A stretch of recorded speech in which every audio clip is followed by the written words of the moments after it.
A comenzar el repaso del día de hoy, que lo van a realizar Nicola y Bruno, ayudantes de la cátedra, y yo voy a poner para grabar. Aguarden un minutito.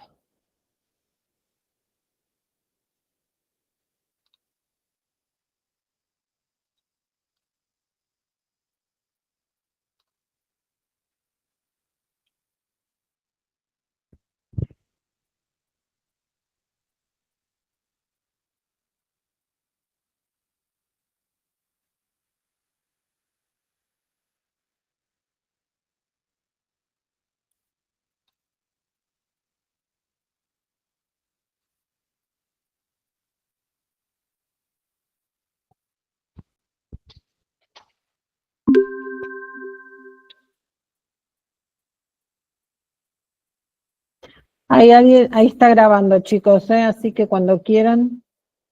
Alguien ha levantado la mano, no sé si quieren hablar o es un error. Igualmente vamos a empezar, vamos, chicos. Bien, buenas tardes. Mi nombre es Bruno, estamos con Nicola, vamos a hacer las clases de repaso primero a INES, después vamos a ver algo de opioides también, así que bueno, vamos arrancando, así no se hace tan largo. Bien, los AINES son un grupo de fármacos que actúan inhibiendo principalmente las ciclooxigenasas. Las ciclooxigenasas son muy importantes para la formación de prostanoides, que son mediadores muy importantes. Sí. Ah, está. No sabía si estabas compartiendo. Sí. ¿Se ve bien? A ver, no se ve la presentación por ahora. Ahí estamos, ahí estamos. Bien. Bien, me van diciendo cualquier cosa, señor Fred. Bien, como decía, los prostanoides son muy importantes para lo que es el dolor, la fiebre, la inflamación, y actúan al reducir la síntesis. ¿Sí? Las acciones principales de estos fármacos van a ser antipiréticas, analgésicas y antiinflamatorias, y después vamos a ver acciones en particular de cada fármaco.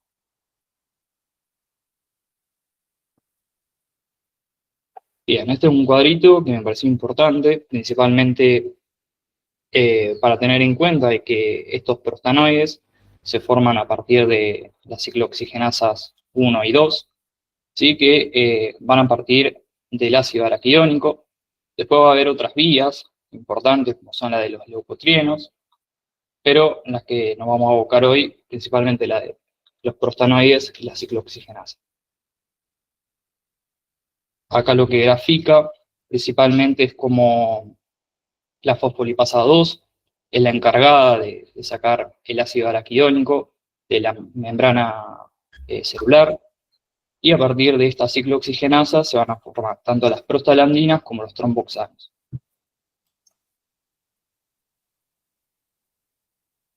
¿Se ve bien la presentación? Perfecto. Bien. Principalmente vamos a tener dos isoformas, las COX-1 y las COX-2. Hay que tener en cuenta de que las COX-1 son enzimas constitutivas de la mayoría del organismo, ¿sí? Que van a estar implicadas en la homeostasis basal de la síntesis de estos prostanoides, y la COX-2 principalmente va a ser una enzima inducible que se va a tener principalmente en cuenta en acciones inflamatorias frente a estímulos inflamatorios, como pueden ser lipoproteínas bacterianas, factores de crecimiento, agentes promotores de tumores, pero en algunos lugares va a ser una enzima constitutiva, como puede ser en el sistema nervioso central o en los riñones. Acá, bueno, algunas prostaglandinas importantes a tener en cuenta en la actividad biológica, como pueden ser la D2, E2 y algunas más.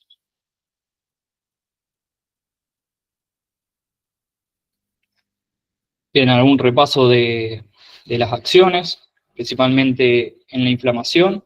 Sabemos que hay agentes nocivos, infecciones o lesiones físicas, que va a generar que hay moléculas liberadas por ciertas células de la vigilancia inmunitaria, y todas estas moléculas van a ser, entre ellas los prostanoides, las más importantes a tener en cuenta en esta clase, pero va a haber otras sustancias como la histamina, bradicinina, 5-serotoninas, entre otras, que, como ya sabemos, van a tener mucha implicancia en la inflamación y en los 3 periodos de inflamación, que va a ser principalmente la vasodilatación, el aumento de la permeabilidad, infiltración de células de leucocitos, células fagocíticas, y la resolución de la inflamación con o sin degeneración y fibrosis.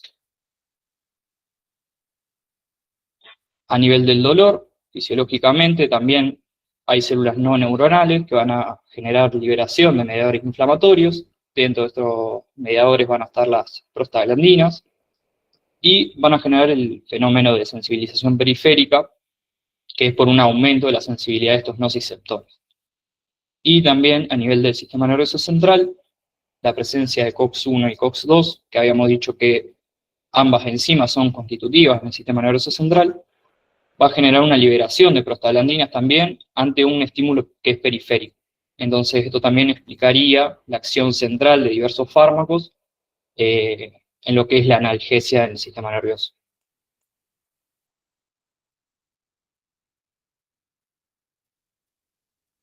Dentro del dolor, vamos a decir que estos fármacos se usan principalmente para lo que es la intensidad baja y moderada, que lo vamos a diferenciar después con la presentación de opioides, y esto se diferencia principalmente por métodos, por ejemplo, como es la escala del dolor, que es una escala del OMS, y que puede ser, por ejemplo, para dolores postoperatorios, artritis, gotas, artrosis, o dolores de vísceras huecas, como puede ser el dolor menstrual o la migraña.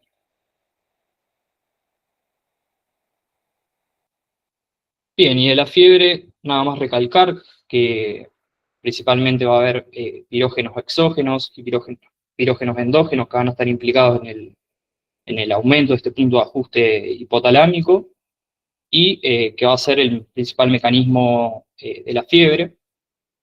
Y también tener en cuenta, por ejemplo, la inducción de la COX-2, que se produce también en el sistema nervioso central, que va a tener como mecanismo también la liberación de prostaglandina E2, que va a contribuir a este aumento del punto de ajuste. Bien, esta es una clasificación más bien química de los AINES. Por un lado tenemos los derivados del ácido salicílico, el principal fármaco a tener en cuenta, y el prototipo de todo este grupo, que va a ser el ácido acetilsalicílico. Tenemos los derivados del ácido acético, diclofenaco, indometacina, ketorolaco. Derivados del ácido propiónico, como pueden ser ibuprofeno, naproxeno. El grupo de los oxicam, tenemos piroxicam, meloxicam, que vamos a ver hoy. Y de los coxibs, que son específicos para la COX-2, como son el celecoxib.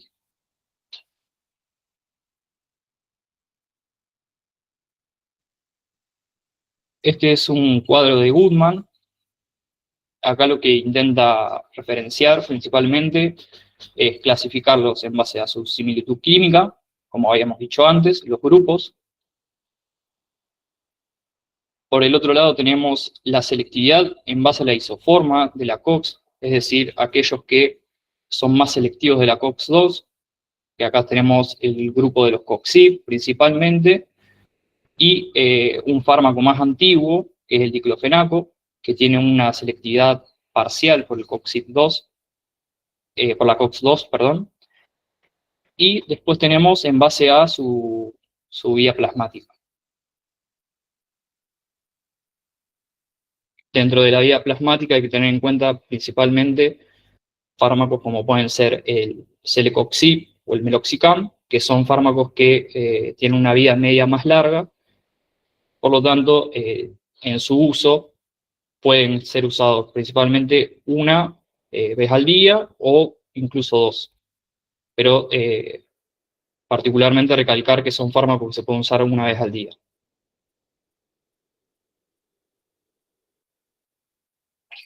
Bien, este cuadro sí es muy importante que lo tengan en cuenta. Bruno, espera, Sí. quiero hacer un par de acotaciones de todo lo que dijiste, que hay varias cosas importantes que dijiste. Bien. En esto una de las clasificaciones de los AINE es en los que inhiben en forma selectiva la COX-2, que ahí ustedes tenían como prototipo creo que el celecoxib. Sí, La COX-2 es la, digamos, que se produce en el sitio de inflamación, aunque se vio que esta diferencia entre COX-2 en el sitio de inflamación y COX-1 constitutiva no era tan así, porque la COX-2, digamos, está en el sitio de inflamación, pero se vio que era constitutiva de varios tejidos, como sistema nervioso, entre otros, y que probablemente esta acción esté relacionada con sus efectos adversos que se fueron descubriendo cuando fueron apareciendo esos inhibidores selectivos de la COX-2. Entonces, en una época estaba el rofecoxib, que se saca del mercado porque estaba relacionado con ACV hemorrágico. Entonces, bueno, aparentemente este efecto adverso de esos coxib que se han retirado del mercado están relacionados con esta parte constitutiva de la COX-2. Entonces, lo que sí tienen muchos menos efectos adversos que los otros AINES tradicionales, AINES T como se los llama habitualmente, donde el prototipo, bueno, es la aspirina, el ibuprofeno. Entonces, eso por un lado.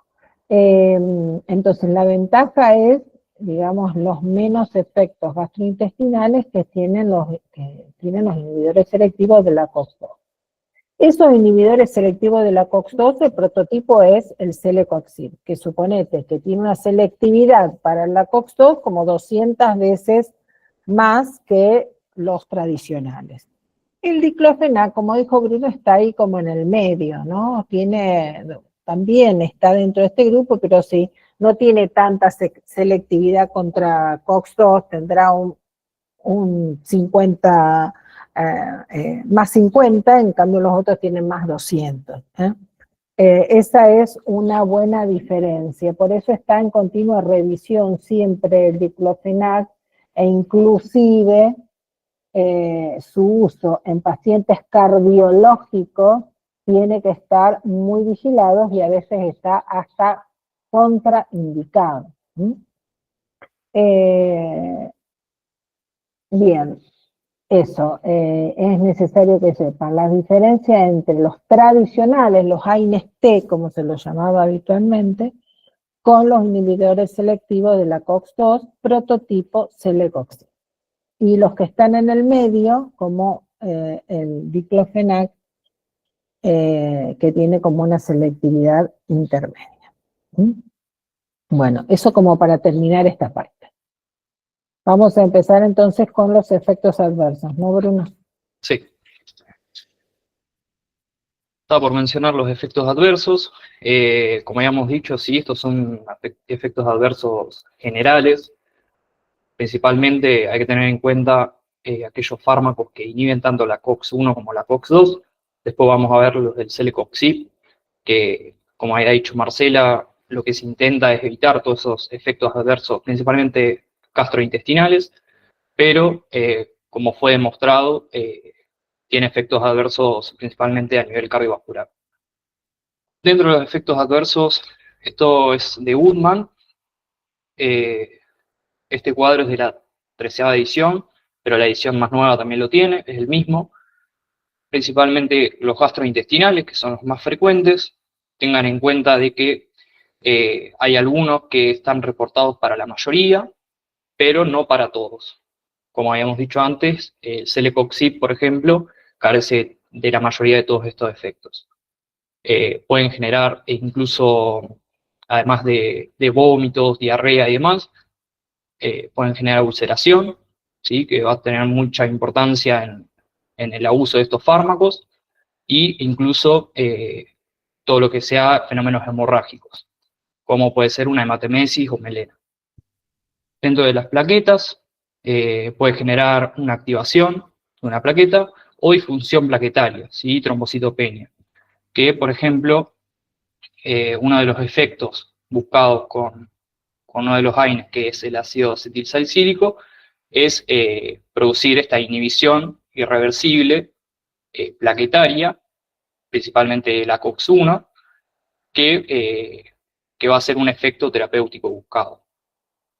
Otro de los efectos adversos generales de estos AINES va a ser los renales.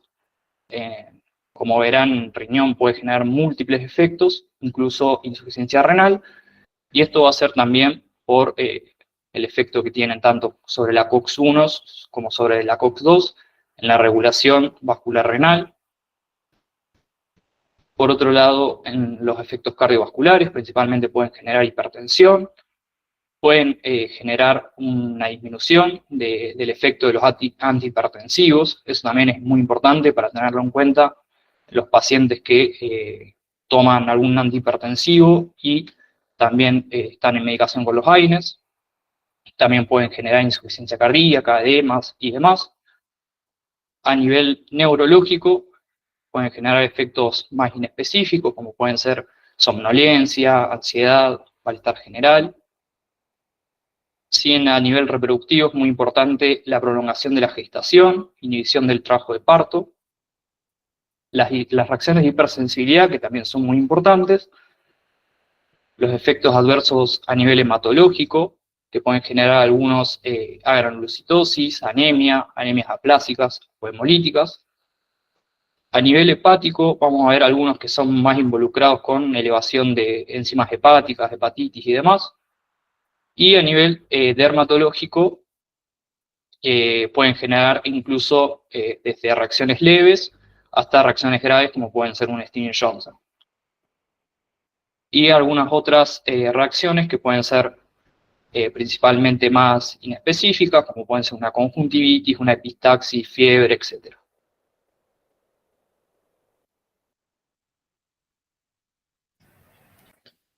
Bueno, ahora vamos a ir hablando de cada uno de los fármacos que tienen en el temario, las características principales, y bueno, vamos a comenzar con el ácido acetilsalicílico.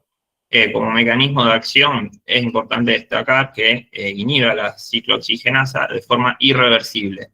Esto es lo que lo distingue de, por ejemplo, otros AINES. Algunas características farmacocinéticas, bueno, la vía oral que se absorbe con rapidez, la presencia de alimentos puede retrasar la absorción, tiene alta unión a proteínas plasmáticas, esto es muy común en los AINES en sí, la alta unión a proteínas plasmáticas, entonces hay que tener cuidado, por ejemplo, cuando damos otros fármacos por los desplazamientos. Ahora yo voy a hablar un poco de eso. Y, bueno, el ácido acetilsalicílico en su metabolismo se transforma en ácido salicílico.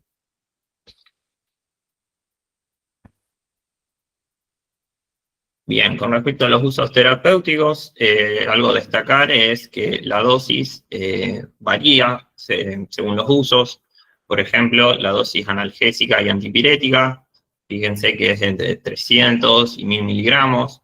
¿Y para qué lo podemos usar? Por ejemplo, bueno, en las artritis, en las espondiloartropatías, en el lupus.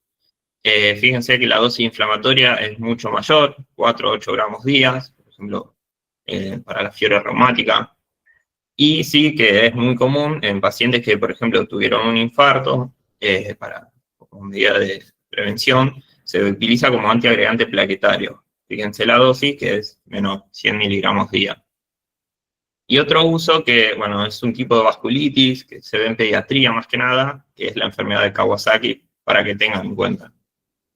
Entre las interacciones, como dije antes, estaba muy unido a proteínas plasmáticas, entonces cuidado con la warfarina, que es un anticoagulante. Entonces, ¿qué hace? Al desplazar, favorece el efecto anticoagulante y puede favorecer las hemorragias. También otras interacciones, como para que tengan en cuenta, sulfonilurias y metrotexate. Y bueno, en todos los AINES en sí, un paciente que está, por ejemplo, tratado con AINES de forma crónica, los efectos gastrointestinales, también cuidado si el paciente está tomando corticoides, porque puede exacerbar esos efectos gastrointestinales.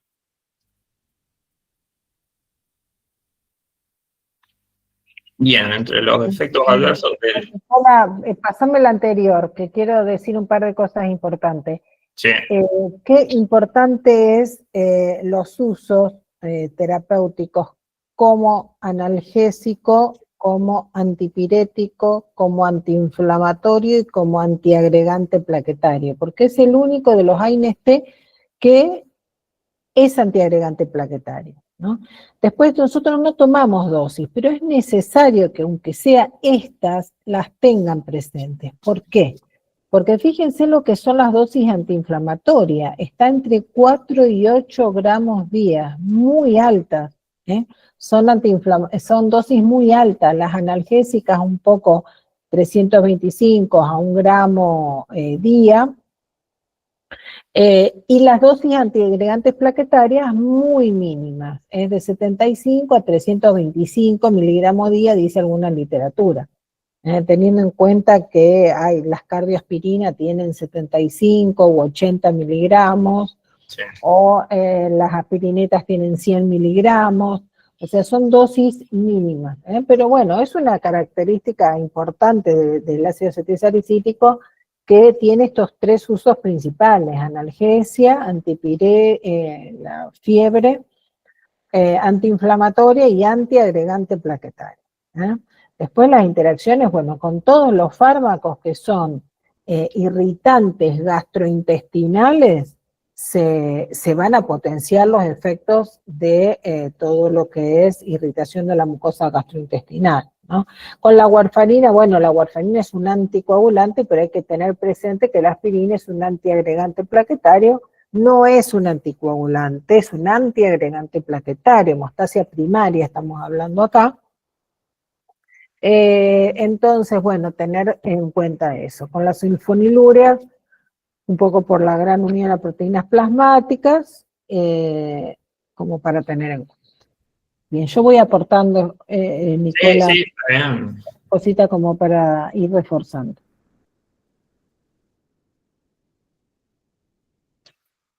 Bueno, entre los efectos adversos, en el libro se nombran muchos. Yo ahora voy a remarcar dos importantes, pero bueno, también te menciono los gastrointestinales, efectos hepáticos, como ya dijo Bruno antes, efectos uricosúricos, algo característico de que a dosis baja, fíjense que disminuye la excreción de urato, que aumenta las concentraciones en plasma, y a dosis alta ocurre lo contrario, o sea, aumenta la eliminación de uratos.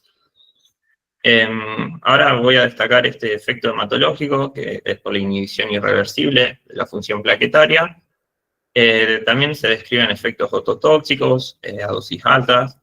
En el embarazo, bueno, como dijo Bruno antes, todos los AINES pueden provocar un cierre prematuro del conducto arterioso.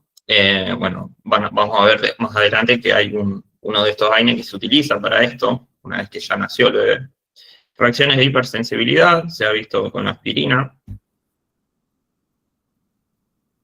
Y bueno, en cuanto a los efectos hematológicos, me pareció importante destacar que, como recuerden que es una inhibición irreversible, entonces un paciente que, por ejemplo, va a ser sometido a una cirugía, donde hay un riesgo de hemorragia, el paciente debe suspender el ácido acetilsalicílico por lo menos una semana antes. Y esto está en relación con la vida media de la plaqueta. Recuerden que es por la función, o sea, la inhibición irreversible. Hay excepciones, obviamente, como la cirugía cardiovascular. Y también por el riesgo de hemorragias, o sea, inhibe de forma irreversible la función plaquetaria, pacientes con daño hepático grave o que tengan un déficit de vitamina K o hemofilia, o sea, trastornos en la coagulación, se debería evitar el ácido acetilsalicílico por el riesgo de hemorragias. Y otro efecto adverso que se lo asocia a la aspirina, el síndrome Reye. Un niño, por ejemplo, que tiene fiebre asociada a una enfermedad viral, como ven acá en el dibujito, por ejemplo, varicela, está contraindicado la aspirina porque se ha visto que, bueno, produce este síndrome. No en todos los pacientes, obviamente, se ha visto casos asociados al uso de aspirina y que puede producir encefalopatía, insuficiencia hepática, infiltración grasa de hígado y otras vísceras, siendo ya una entidad grave. Entonces, en estos pacientes, un niño con enfermedad viral, se recomienda dar otros AINES, como por ejemplo el paracetamol. Este síndrome Reyes se lo asocia a la aspirina únicamente.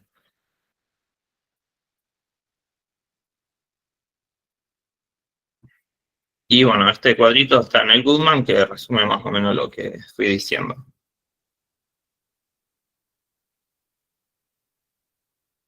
Bueno, con respecto al paracetamol, como todos saben, está disponible sin receta, lo podemos comprar. Se recomienda, bueno, puede venir sola o en combinaciones. Paracetamol incluso con cafeína lo pueden ver, con antihistamínicos, para que tengan en cuenta.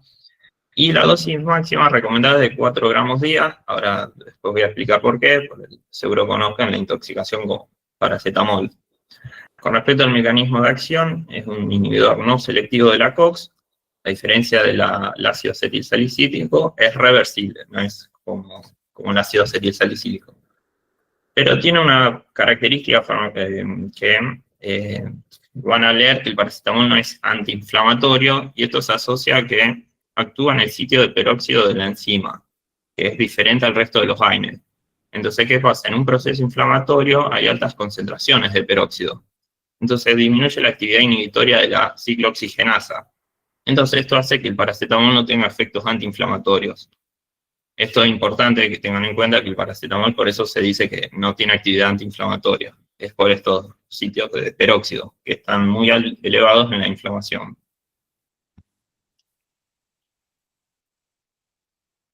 Bueno, algunas características farmacocinéticas, excelente biodisponibilidad bioral, concentraciones plasmáticas alcanzan 30 a 60 minutos, la vida media de 2 horas, y el metabolismo, fíjense que se conjuga fundamentalmente con ácido glucurónico y ácido sulfúrico. ¿Qué pasa en una intoxicación con paracetamol cuando consumís muchas dosis? Estos sistemas se saturan y y todo se deriva a esta vía, que es el citocromo, y se forma un intermediario muy reactivo que es el NAPQI. Normalmente el NAPQI es eliminado por el glutatión. Pero ¿qué pasa? Cuando el paciente consume muchas dosis de paracetamol, se intoxica, este glutatión se agota, se acumula el NAPQI, que es un metabolito tóxico, y esto es lo que da la intoxicación aguda con paracetamol, que es un cuadro grave, para que tengan en cuenta. Bueno, esto es una reacción adversa, dosis dependiente, debe estar por ahí la dosis. Sí, después lo pongo. Para que tengan en cuenta, una reacción adversa, dosis dependiente y tardía. Para que se produzca la hepatitis tóxica son más o menos las 36, 48 horas, lo que muchas veces nos da la posibilidad de hacer un tratamiento con un antídoto. Bien. Sí, ahora lo nombro. Bueno, este es un resumen de lo que dije. Fíjense que la mayor se conjuga con glucuronidación, y cuando se satura este sistema pasa todo acá y se acumula el NAPQI.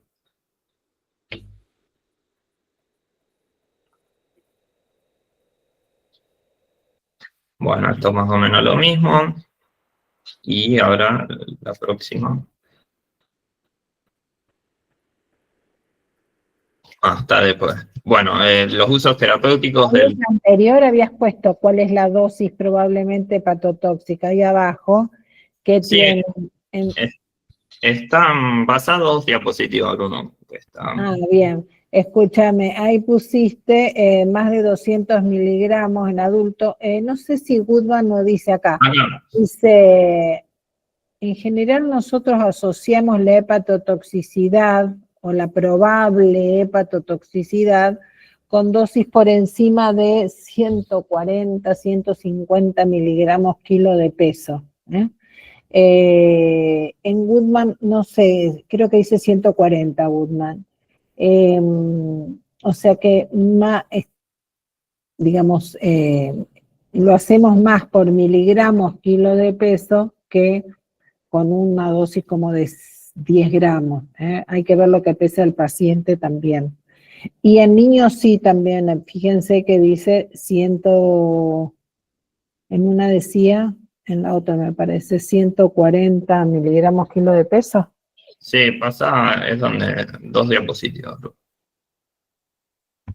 Ahí, esto lo saqué del Google. 150 miligramos kilo de peso en niños, casi tomamos la misma dosis en adultos, 150 miligramos kilo de peso.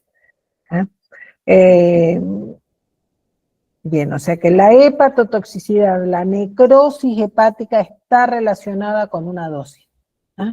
Tomen esto, 150 miligramos kilo de peso, dosis de 10 a 15 gramos también están relacionadas, hay que relacionarlas un poquito con el peso del paciente. Sí, Bien. y en alcohólicos, Eso. la dosis. En pacientes con VIH, con pacientes alcohólicos, con pacientes desnutridos, esa dosis es menor. Sí. Bien. Volvé una diapo, sí. No, una anterior. Bueno, los usos terapéuticos, como dije antes, analgésico y antipirético, no antiinflamatorio, y es útil en aquellos pacientes donde, por ejemplo, el ácido acetilsalicílico está contraindicado. Como dije antes, reacciones de hipersensibilidad en niños con enfermedad febril por el síndrome de Reye y trastornos hemorrágicos.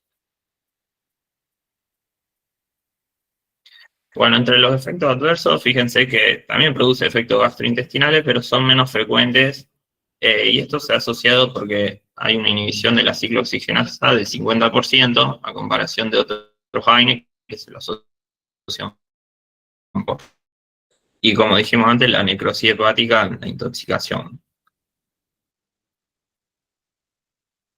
Bueno, algunas características, fíjense que suele tardar días en producirse esta intoxicación aguda, 2 a 4 días, cuando ya aparece la ictericia, la encefalopatía hepática, ya casos graves.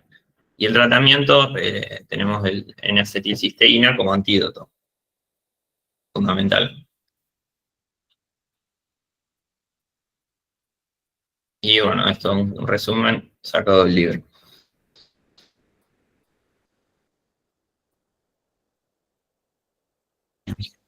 Bien, seguimos con los derivados del ácido acético. Tenemos dentro de este grupo el diclofenac, la indometacina y el ketorolaco. El diclofenaco es un analgésico, antiinflamatorio y antipirético. Como habíamos dicho al principio, tiene una selectividad parcial por la COX-2. Dentro de la farmacocinética, lo más importante a destacar es que tiene un gran efecto de primer paso, una biodisponibilidad del 50%, un tiempo medio corto, de 1 a 2 horas, pero que se acumula en cantidades en el líquido sinovial, y esto hay que tenerlo en cuenta. Dentro del metabolismo hepático, produce un metabolito, que es el 4-hidroxidiclofenaco, que se va a eliminar por glucuronidación y sulfatación, principalmente en orina, pero también en bilis. Y en los usos terapéuticos no es muy distinto a lo que fuimos mencionando con los otros AINES. Se puede utilizar por vía oral, por vía tópica, viene la aplicación para gel, parches transdérmicos o incluso soluciones oculares que se usan mucho en postoperatorios de cirugía oftalmológica. Algunas combinaciones que pueden venir con misoprostol, que es para disminuir los efectos adversos gastrointestinales, ya que bueno, el misoprostol funciona como un agonista de prostaglandinas, entonces, para disminuir esos efectos adversos. Los gastrointestinales son los más frecuentes, fíjense que tienen una tasa del 20%. La hepatotoxicidad por el 4-hidroxidiclofenaco que habíamos mencionado, que es el principal metabolito, que bueno, la reacción es muy similar a lo que se produce con el paracetamol, que puede formar minas benzoquinanas activas y que pueden agotar el glutatión hepático.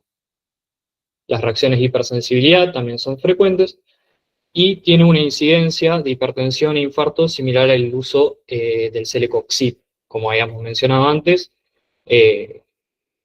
principalmente por esta similitud en base a la selectividad parcial que tiene por la COX-2.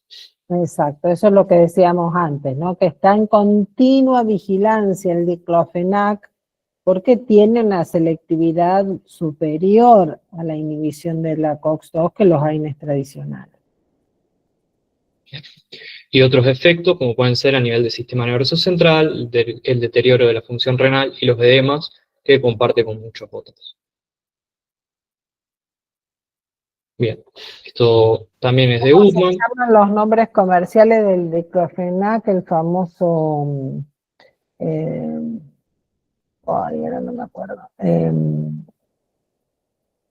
Bueno, me olvidé. Pero son muy utilizados en todos los deportistas, como analgésicos, como antiinflamatorios,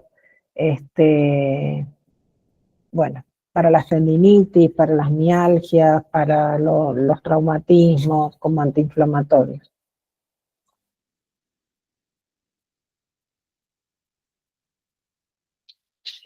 Bien, dentro de este grupo también tenemos la indometacina, que es un potente inhibidor también no selectivo de la COX. Se utiliza como antiinflamatorio, analgésico y también como antipirético. Dentro de la farmacocinética tiene una buena distribución oral, distribución que es amplia, salvo en el líquido cefalorraquídeo, y tiene una vía media que es variable, principalmente porque es un fármaco que tiene una circulación enterohepática también de grado variable, entonces se puede prolongar su vía media, pero tenemos una media de 2.5 horas. Bien, dentro de los usos, remarqué bien el uso intravenoso que tiene para el cierre del conducto arterioso persistente, que se utiliza en recién nacidos prematuros. Después otros usos generales que no salen de lo que estuvimos hablando, artritis, artrosis, espondilitis y demás. Y dentro de los efectos adversos que son muy frecuentes, fíjense que tiene una tasa de incidencia de un 35 a un 50%, que están los gastrointestinales, como fuimos mencionando. Acá el Goodman menciona también que es asociado a casos de pancreatitis y hepatitis, aunque son más raros. Y dentro del sistema nervioso central sí se recalca el efecto adverso de la cefalea frontal intensa. Luego los otros efectos adversos son más generales, como fuimos mencionando antes, que se comparten con otros AINES. Dentro de las interacciones, principalmente el probenecid, que puede aumentar las concentraciones de indometacina, y nuevamente los antihipertensivos, que va a disminuir el efecto de estos. Y por último, en este grupo tenemos el ketorolaco, que es un analgésico potente y un antiinflamatorio que es leve, no tiene tanto efecto antiinflamatorio. Tiene un rápido inicio de acción, una duración corta y se puede utilizar por varias vías para el dolor agudo, como puede ser la vía intravenosa, la intramuscular. También vienen formulaciones orales y sublinguales, de uso oftálmico y de uso nasal. Dentro de los efectos adversos, como fuimos mencionando, se repiten. Dentro de los gastrointestinales, que son los más frecuentes, algunos que tienen que ver con la inyección tanto intramuscular como intravenosa, que puede ser el dolor en lugar de inyección, y las reacciones de hipersensibilidad. Y estos cuadritos que resumen un poco lo que estuvimos hablando.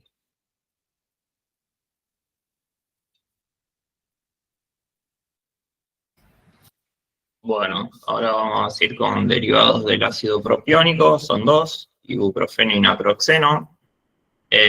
Con respecto al ibuprofeno, algunas características farmacocinéticas que van a ver que es común a los otros AINES, la alta unión a proteínas plasmáticas, buena absorción. Fíjense la vida media de 2 horas, que ahora voy a comparar con el naproxeno, que tiene más vida media. Y como mecanismo de acción, destacar que es un inhibidor no selectivo de la COX. Diferentes formas de presentación, comprimidos, cápsulas, gotas orales, y bueno, de forma inyectable ahora voy a mencionar.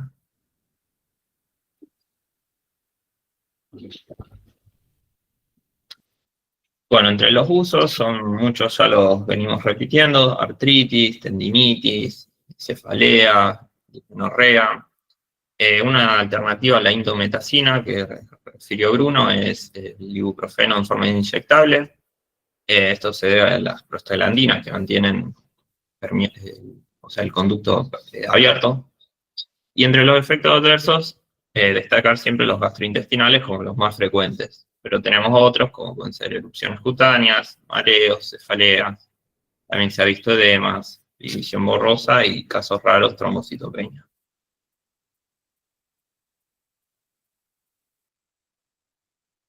Bueno, esto es del Goodman. Y en la naproxeno es muy similar. Lo que cambia con el ibuprofeno es la vida media, fíjense, de 9 a 25 horas. Así que tener cuidado en ancianos, donde la función renal está deteriorada, donde puede permanecer más tiempo el efecto del naproxeno. Lo mismo es un inhibidor no selectivo de la ciclooxigenasa. Y diferentes formas de presentación, como comprimidos, cápsulas, suspensiones orales. Fíjense que las características farmacocinéticas son muy parecidas.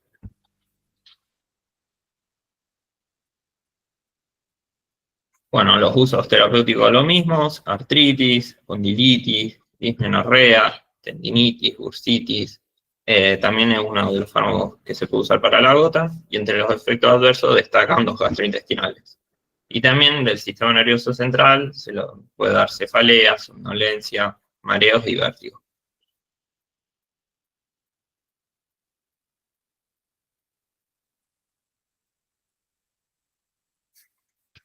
Bueno, ese es el resumen. Bueno, otro de los grupos son los derivados del ácido enólico, que son los oxicams. Primero voy a hablar del piroxicam. Bueno, es un inhibidor no selectivo de la ciclooxigenasa. Algunas características farmacocinéticas: vía oral, alta unión a proteínas. Es característico la circulación enteropática de este fármaco. Fíjense la vida media, que Bruno antes ya lo mencionó, 50 horas. Entonces, esto permite una dosis única por día. Y tiene una característica que no es útil en agudos. Se usa para artritis reumatoide o artrosis de forma crónica. No es útil en agudo, ¿por qué? Porque tiene un inicio de acción lento y se tarda en alcanzar un equilibrio del fármaco en sangre de 7 a 12 días. Esto sí es característico del piroxicam. Tiene que ser un uso crónico. Y entre los efectos adversos, fíjense las reacciones gastrointestinales, lo más común, reacciones de hipersensibilidad, y se ha visto que son más graves que otros AINES, no selectivos. Sí, la verdad que es de poco uso el piroxicam justamente por las reacciones gastrointestinales que produce. Sí, son más graves. Y otro oxicam es el meloxicam, que este se lo compara, tiene una cierta selectividad por la ciclooxigenasa 2, comparable al celecoxib, la vida media prolongada, al igual que el otro, lo cual permite una dosis única por día. Y fíjense la alta unión a proteínas, el metabolismo hepático que comparte con otros AINES. Los usos son similares y produce, a comparación del piroxicam, menos lesiones gástricas.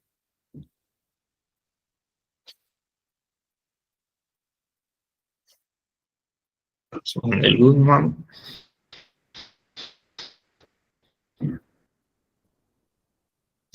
Bueno, con respecto a los fenamatos, tenemos el ácido mefenámico como prototipo.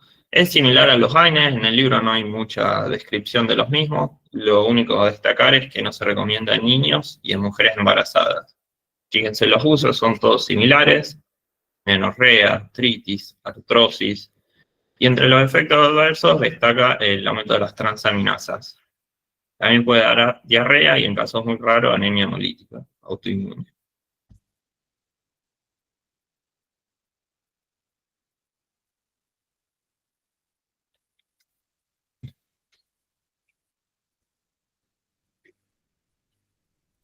Bueno, con respecto a la dipirona, este sí es importante. En Estados Unidos no se usa, y esto ahora es por uno de los efectos adversos que ahora voy a mencionar, que es la agranulocitosis. Acá sí en Argentina se usa.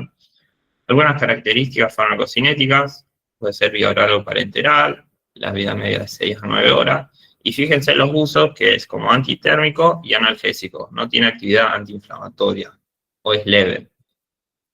Es buen antitérmico, por ejemplo, en los niños, en pediatría, baja muy bien la fiebre, así que para que consideren eso.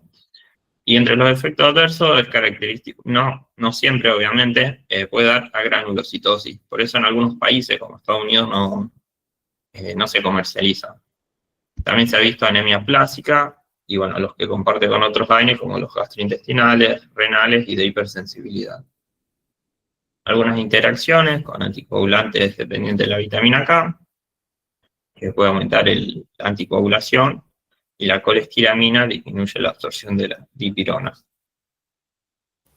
Vieron que si ustedes lo buscan en el Goodman en la 14 edición, no está dipirona. No. Entonces nosotros le habíamos puesto un apuntecito, un apartado, donde les dice, bueno, que hay en algunos países que está restringido su uso, en Argentina se usa, lo que sí, bueno, hay que tener en cuenta el efecto adverso grave que tiene, como la granulocitosis, la anemia plástica, y en general se trata de que la dipirona se use en forma restringida, especialmente como antitérmico cuando hay riesgo de convulsiones febriles, principalmente en niños.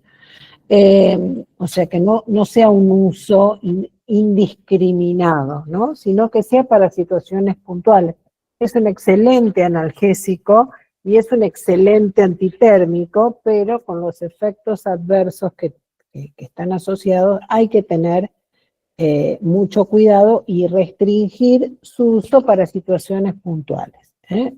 Terapia intensiva, ya les dije, fiebre en niños con convulsiones febriles, o sea, digamos, fiebres altas, más de 39, o fiebres que no ceden con otros antitérmicos, o sea, muy restringido su uso, pero es un excelente analgésico y antipirético.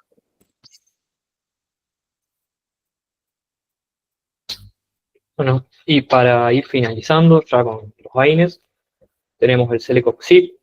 Vamos a remarcar algunas cosas que ya estuvimos hablando.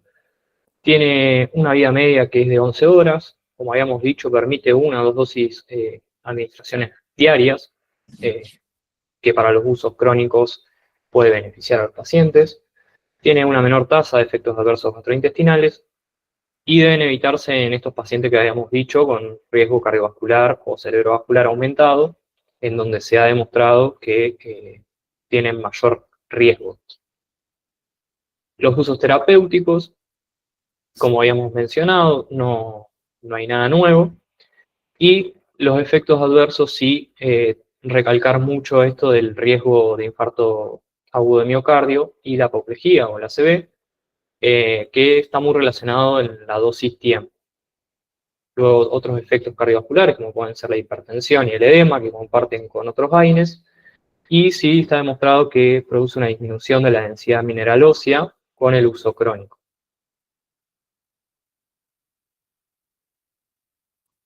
Bien. Otro cuadrito más de Goodman. Acá resumo un poco lo que estuvimos hablando. Y bueno, dentro del temario también estaban los neuromoduladores, unas breves palabras. La gabapentina y la pregabalina son análogos del ácido gamma-aminobutírico, que es el GABA, ¿sí? Van a inhibir la neurotransmisión y se utilizan principalmente en lo que es dolor neuropático. Otros usos puede ser, por ejemplo, la tos crónica idiopática, y se puede utilizar también en adyuvancia para la epilepsia. Efectos adversos que comparten van a ser la somnolencia y el mareo, y que están más asociados a dosis altas.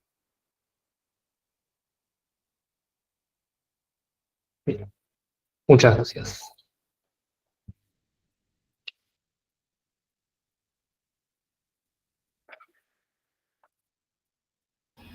Está silenciada, profe. Ahí mandan corazones, no sé cómo interpretar, digamos, esos corazones que mandan los y las alumnas, no puedo diferenciar quiénes mandan. Escuchen. Bueno, no sé si mandan corazones por la clase, por los chicos que vieron la clase, no sé, estoy como confundida. Escuchen, Ahora vamos a hacer bueno, hacemos un espacio Bien. y vamos a empezar con opioides. Lo importante es bueno, saber un poco diferenciar, ¿no? Todo esto de los AINES tradicionales y los inhibidores selectivos de la COX-2 y las propiedades farmacológicas que distinguen unos con otros.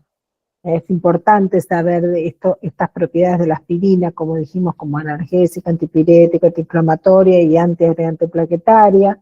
Es importante diferenciar el paracetamol con sus propiedades analgésicas y antipiréticas, no antiinflamatorias. El uso en niños, como antitérmico en niños, el paracetamol es de elección. La hepatotoxicidad relacionada con la dosis, en casos de sobredosis. La dipirona como excelente analgésico y antipirético, sin acciones antiinflamatorias, porque un poco en este capítulo ponen antiinflamatorios no esteroideos, ¿no? Pero hay algunos que no son antiinflamatorios, ¿no? El efecto adverso de la dipirona de la aplasia medular. Bueno, esas características, digamos, particulares de los fármacos es importante que la tengan en cuenta. Bien. Bueno, un tema que me encanta, opioides. Así que vamos a continuar.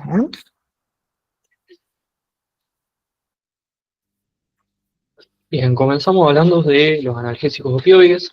Son un grupo de fármacos que se van a atribuir su actividad por la afinidad selectiva que tienen los receptores opioides. Y la activación de dichos receptores va a generar principalmente, dentro de los efectos buscados que tiene este grupo de fármacos, es la analgesia. Y esto lo producen en el sistema nervioso central, reduciendo las intensidades de las señales del dolor que llegan al cerebro, y además se ha demostrado también que afectan áreas del cerebro donde están relacionadas con el componente afectivo del dolor, ¿sí? Con las emociones. El representante de este grupo de fármacos, el principal es la morfina, que es el primer alcaloide natural del opio, que se obtiene a través del jugo extraído de una planta que es conocida vulgarmente como amapola.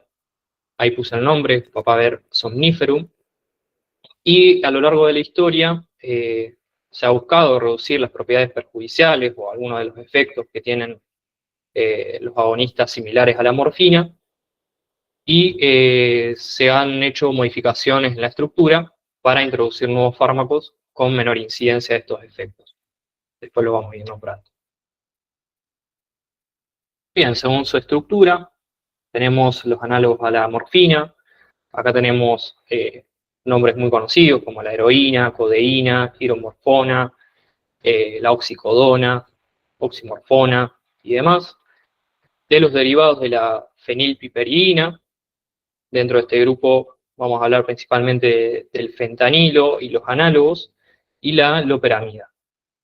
Algunos análogos de la metadona, otros, como pueden ser el tramadol, y los antagonistas como la nalorfina, naltrexona y la naloxona.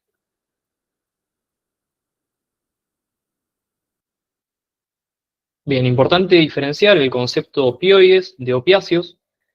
Los opioides es un concepto amplio que vamos a tener en cuenta principalmente aquellos fármacos o sustancias que se van a unir al sitio de unión ortostérico, y que vamos a tener en cuenta principalmente a los opiáceos, que son aquellos derivados del opio. También vamos a tener en cuenta a los sintéticos, a los péptidos opioides endógenos, como las encefalinas, endorfinas y las dinorfinas. Está el concepto también, lo pueden leer, como analgésicos narcóticos, porque a diferencia de otros analgésicos, los opioides inducen una cierta somnolencia, entonces se le atribuye también este concepto. Y por el otro lado, el concepto de opiáceos, como habíamos dicho, es derivados del opio.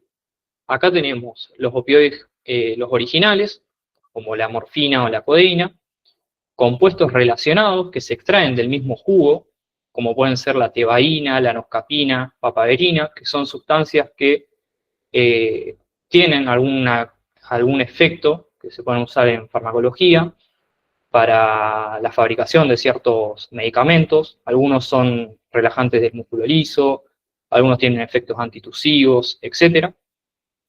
Y los opiáceos también involucran los derivados semisintéticos, como es la oxicodona.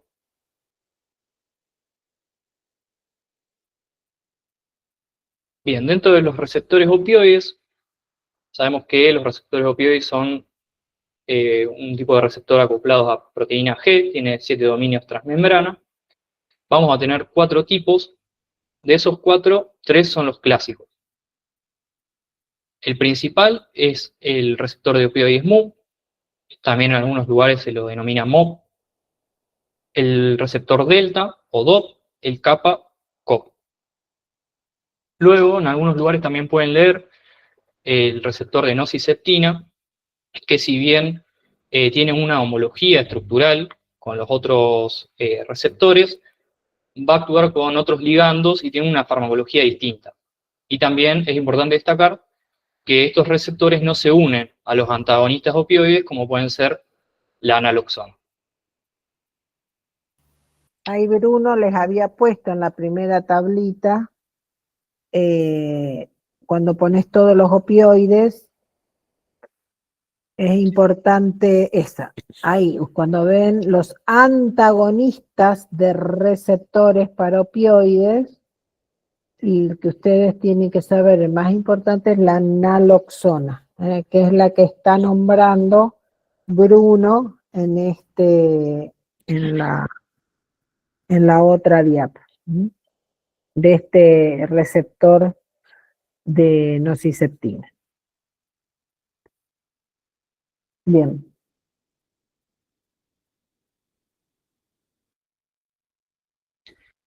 Bien, los receptores opioides los vamos a encontrar ampliamente en todo el organismo, principalmente recalcar la presencia de estos receptores en el sistema nervioso central, el sistema nervioso periférico y algunos otros sitios periféricos, como pueden ser células sanguíneas, linfocitos T y B, los macrófagos, monocitos, la presencia en las articulaciones, en el aparato digestivo y en el pulmón, en el aparato genital y en el riñón.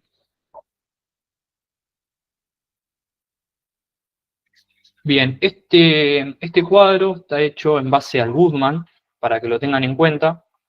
El Goodman recalca la localización que tiene estos receptores y principalmente quiero que tengan en cuenta que está, por ejemplo, el receptor mu tiene mucha presencia en lo que es sistema nervioso central, tanto a nivel del cerebro como del tronco, principalmente también en bulbo raquídeo, hay que tenerlo en cuenta después para ver los efectos, y el asta dorsal de la médula espinal.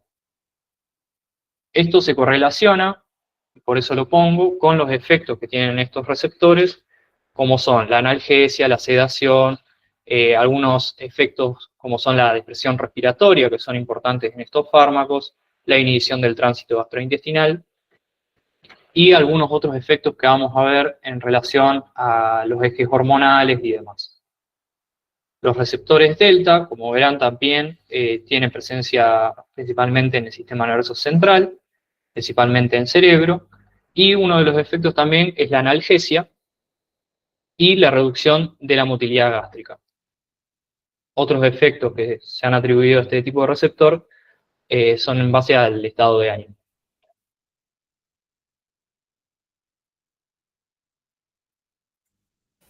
El receptor más importante que ustedes le tienen que prestar atención son los mu, ¿no? Volver para atrás, Bruno. Esta localización de los receptores, o sea, todos los opioides se analizan en base a su acción sobre los receptores mu. Son los principales. Como dijo Bruno, son unos excelentes analgésicos los opioides, utilizados en medicina como analgésicos potentes, relacionados con la acción sobre receptores mu, pero los opioides también actúan, fíjense ahí donde está el mu, en el área tegmental ventral, que está relacionada, el amígdala, área tegmental ventral, núcleo accumbens, está relacionado mucho con ese circuito de recompensa, ¿no? El circuito de recompensa está relacionado con lo consumo, porque me causa una sensación placentera que hace que los vuelva a consumir. Eso está relacionado con la gran adicción que está relacionada con los opioides. Entonces, así como son excelentes analgésicos, están relacionados con un circuito del placer que hace a su efecto adverso principal, que es la dependencia, que seguramente después van a charlar. Y ahora vamos a hablar algunas palabras. Bueno, para que tengan en cuenta también, receptores kappa, sistema nervioso central, cerebro, tronco y médula en el asta dorsal. Acá los efectos van a estar más relacionados también con la percepción del dolor, pero vamos a tener otros efectos como la regulación de la diuresis, el consumo de alimentos y respuestas al estrés. Los receptores de nociceptina, como habíamos dicho antes, estos receptores no son los clásicos opioides. Recuerden que no se ligan a naloxona, no se ligan a los antagonistas opioides. Y su presencia también va a estar en el sistema nervioso central, también con algunos efectos analgésicos o hiperalgésicos, alodinia y algún efecto antianalgésico que hay que tener en cuenta. Bien, dentro del mecanismo de acción, como habíamos dicho, son acoplados a proteína G, ¿sí? Que producen una inhibición de la adenilciclasa, la disminución de los niveles de AMP cíclico intracelular, con la posterior inhibición de ciertas proteínas, que van a dar a corto plazo cambios celulares en los canales iónicos, principalmente potasio y calcio, con repolarización celular, que van a generar una disminución del potencial de acción a nivel neuronal, y es el efecto principal a corto plazo. Y a largo plazo va a estar involucrados más efectos a nivel de la expresión génica con diversas vías genéticas.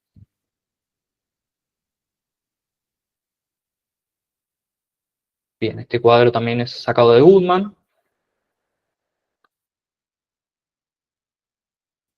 Bien, los opioides endógenos, que en 1976 hubo un científico que descubrió la presencia de estos péptidos endógenos que podían ligarse a estos mismos receptores que estamos hablando, en los cuales se unen los fármacos opioides. Van a tener por lo general las mismas acciones, pero de manera menos intensa. Tenemos tres familias clásicas, como son las encefalinas, las endorfinas y las dinorfinas, cuya similitud estructural también explica lo que es la superposición de los efectos que tienen a nivel endógeno.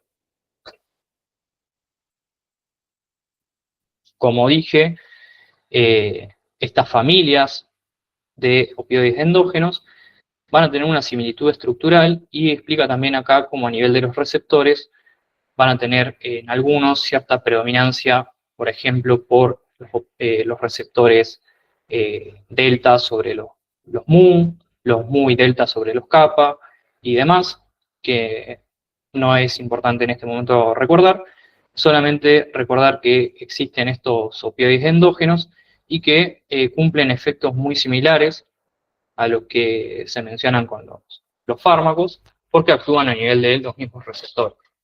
Entonces vamos a ver estos efectos como la analgesia, depresión respiratoria, la regulación hormonal y demás, que lo vamos a ir viendo después con cada fármaco. Esto es un poco lo que hablaba Marcela, así que el sistema opioide endógeno está involucrado en muchas funciones fisiológicas de nuestro organismo, como puede ser comer, hacer ejercicio, la conducta sexual. Son actividades que cuando se liberan estos opioides endógenos al hacerlas, actúan sobre el sistema de recompensa cerebral y puede que haga que estas conductas vuelvan a repetirse. Entonces existe este efecto reforzador de la conducta que puede llevar a un condicionamiento adictivo. Esto explica tanto lo fisiológico, como puede ser conductas como pueden ser hacer ejercicio, el comer y demás, como el uso de los fármacos. Y esto es porque actúa también en este sistema opioide dopaminérgico, que es la base común de la adicción, y por un mismo mecanismo, que es neurobiológico, se genera este circuito de placer, recompensa y refuerzo, en donde hay una repetición o una búsqueda que llega a ser incluso compulsiva y que se refuerza también por la misma tolerancia que se genera al efecto de dicha conducta, dicho fármaco o demás. Es una excelente diapo. Yo hago toxicología clínica, digamos, y los pacientes adictos muchas veces los mandamos a hacer ejercicio, a que corran, adictos a opioides, ¿no? Los mandamos a hacer ejercicio, a correr, como para que ese sistema endógeno opioide pueda reemplazar a la adicción que tiene, ¿eh? Está muy estudiado ese sistema opioide endógeno, así como el sistema endocannabinoide, que ustedes lo habrán visto cuando vieron cannabis, no sé si este año o en tercero, pero bueno, continuamente están estudiados estos sistemas, ¿no? El circuito de recompensa, circuito dopaminérgico, endorfinas, liberación de endorfinas, así que bien.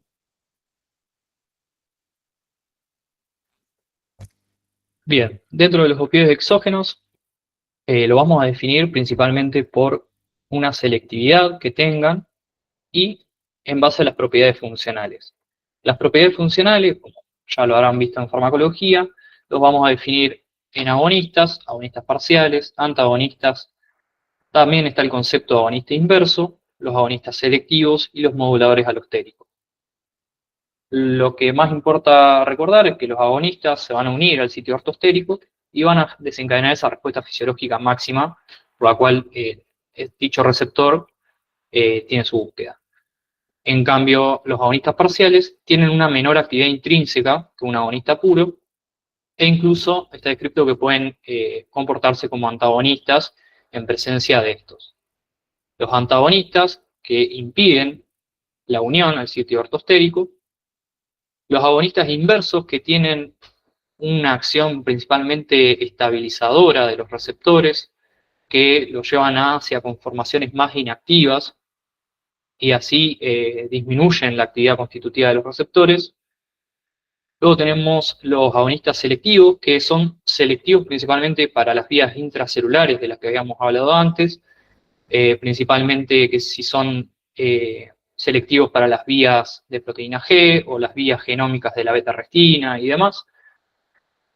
Y aquellos que son moduladores alostéricos, los cuales muchos de estos están en estudio, en los cuales se unen a un sitio que es distinto al ortostérico, por eso es alostérico, y pueden ser reforzadores positivos, es decir, que potencian la actividad de los péptidos opioides, o que son reforzadores negativos, es decir, que inhiben la acción, pero de un mecanismo no competitivo. En esta charla lo que más nos vamos a involucrar son con los agonistas, agonistas parciales y los antagonistas. Sí, no se asusten porque ponen caritas de asustados. No se asusten, digamos, volvé al anterior. Sí, de sí. Ahí lo que tienen que saber, ustedes van a ver toda esa lista que nosotros pusimos en un momento en comunidades, cuando se dio la semana que se dio opioides.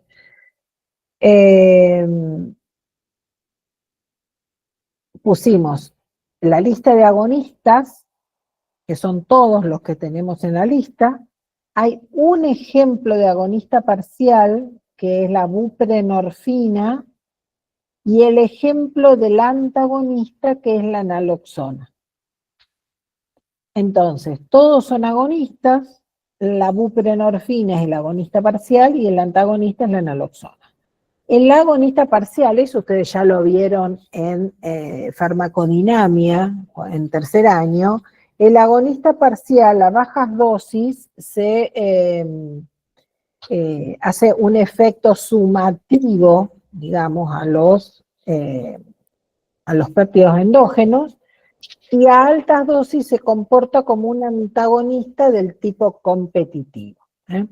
Entonces, solamente eso, que la característica del agonista parcial, en general el agonista parcial no llega al 100% del efecto como llega a un agonista pleno, pero en condiciones, digamos, de unión con el agonista y un agonista parcial, se comportan a bajas dosis como un efecto sumativo y a altas dosis como un antagonismo del tipo competitivo. Es esa la característica de los agonistas parciales que ustedes vieron en farmacodinamia. Y el antagonista es la unión al receptor evitando la acción del agonista. Bien, eso, o sea que después ustedes, bueno, van a hablar de morfina como el agonista pleno y todos sus derivados, y buprenorfina y naloxona, ¿no? Sí. Bien, algunas cosas para tener en cuenta, que estos son los receptores que habíamos dicho que no son tan importantes, o por lo menos no nos vamos a abocar tanto a esta charla, que son los agonistas kappa, tienen algunos efectos analgésicos. Después los agonistas delta, que también tienen efectos antinociceptivos, algunos efectos antidepresivos y ansiolíticos. Y los de nociceptina, que como habíamos dicho antes, también tienen efectos proanalgésicos y antianalgésicos.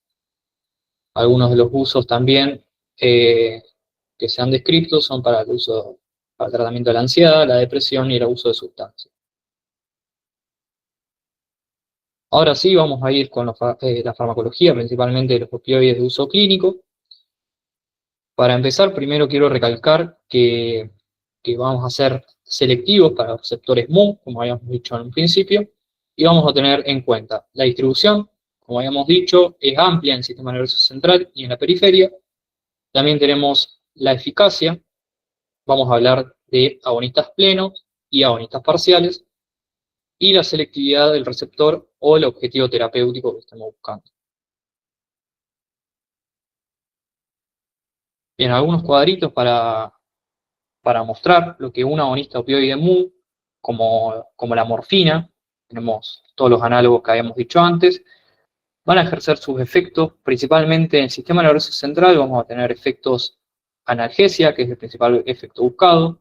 Otros efectos pueden ser la somnolencia, la sedación o incluso la euforia. Fíjense que depende de la dosis, también puede modificar la respuesta afectiva del dolor e incluso la intensidad. Otro efecto muy importante va a ser la depresión respiratoria, que va a generar una respiración irregular o aperiódica, ¿sí? Incluso puede generar rigidez muscular, y esto puede afectar a la rigidez de la pared torácica, complicando así la depresión respiratoria. A nivel del eje hormonal, en el uso agudo se demostró que está asociado a una disminución del cortisol, las gonadotrofinas, hormonas sexuales, y en el uso crónico en otros ejes también puede generar endocrinopatías, hipogonadismo hiponatrópico y disminución de la libido. Las irregularidades del ciclo menstrual también con el uso crónico, y algunas otras hormonas como la prolactina, que genera un aumento, la ADH y la oxitocina. Qué importante es relacionar el agonismo a receptores Mu con la analgesia, ¿no? Como habíamos dicho, son excelentes analgésicos y mejoran el estado de ánimo para la tolerancia al dolor, ¿no? Y la depresión respiratoria, que está relacionada con altas dosis, Y es uno de los 3 signos que después lo van a dar los chicos de la intoxicación aguda con opioides, ¿no? Los síntomas, las cuestiones endocrinológicas, a ver, no hay ningún uso relacionado con o me equivoco, el chico, no sé, no hay ningún uso relacionado con cuestiones endocrinológicas No, de no, de los opioides, solamente los usos están relacionados con la analgesia y la depresión respiratoria está relacionada con altas dosis. ¿Mm? exacto. Bien, tengan en cuenta otros efectos de los agonistas de los receptores Mu, que va a ser la miosis, ¿sí? Que esto se produce por una estimulación parasimpática del ganglio ciliar. Cuidado también con la midriasis, porque puede ser también un signo de asfixia. Como habíamos dicho, estos fármacos a dosis altas pueden generar depresión respiratoria. O un paciente que, si bien en la intoxicación aguda, después Nicola va a hablar, dentro de esa triada vamos a encontrar la miosis, el paciente en un caso de asfixia podría estar midriático. Dentro del efecto a nivel del reflejo de la tos, vamos a ver fármacos como la codeína, que se utilizan mucho para suprimir este reflejo. También se ha demostrado actividad epileptiforme con la activación de estos receptores. Y después tenemos efectos a nivel que también son a nivel central y gastrointestinales, como son las náuseas y los vómitos, que son un efecto muy frecuente con el uso de estos opioides análogos del mundo. Ahí me Bien, meto otra vez. Volví al anterior, Bruno. Ahí está. Así como dijimos que se utilizaban como analgésicos, se utilizan como antitusivos, por la supresión del reflejo de la tos. El prototipo, como pusieron ahí, la codeína. La miosis, ¿no? También es un signo patognomónico de la intoxicación aguda con opioides, pero también se la produce, digamos, es un efecto colateral del uso, del uso de opioides, ¿no? El paciente que consume opioides está miótico, ¿estamos? Pero la tos, como antitusivo, es un uso farmacológico también.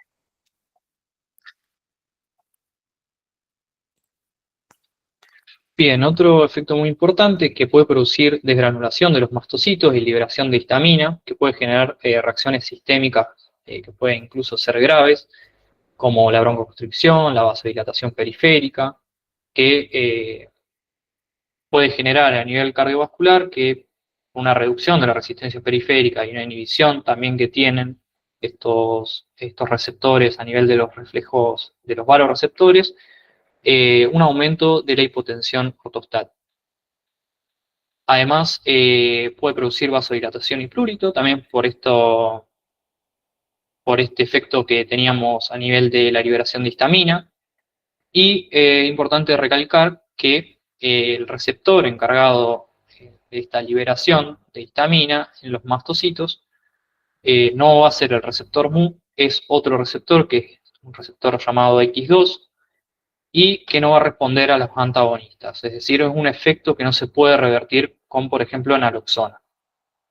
Y el fentanilo y el sufentanilo no interactúan con este receptor, entonces se le atribuye, por ejemplo, la seguridad cardiovascular para el uso de estos fármacos.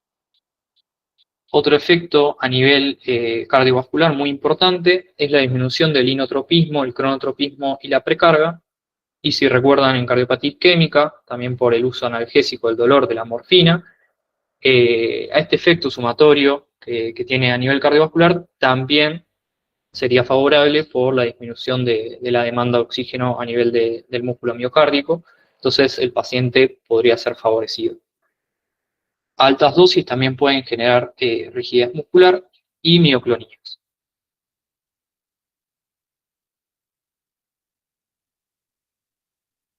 Bien, otro de los efectos muy importantes es el estreñimiento. Esto es porque hay muchos receptores Mu a nivel de los plexos mientéricos y submucosos. Y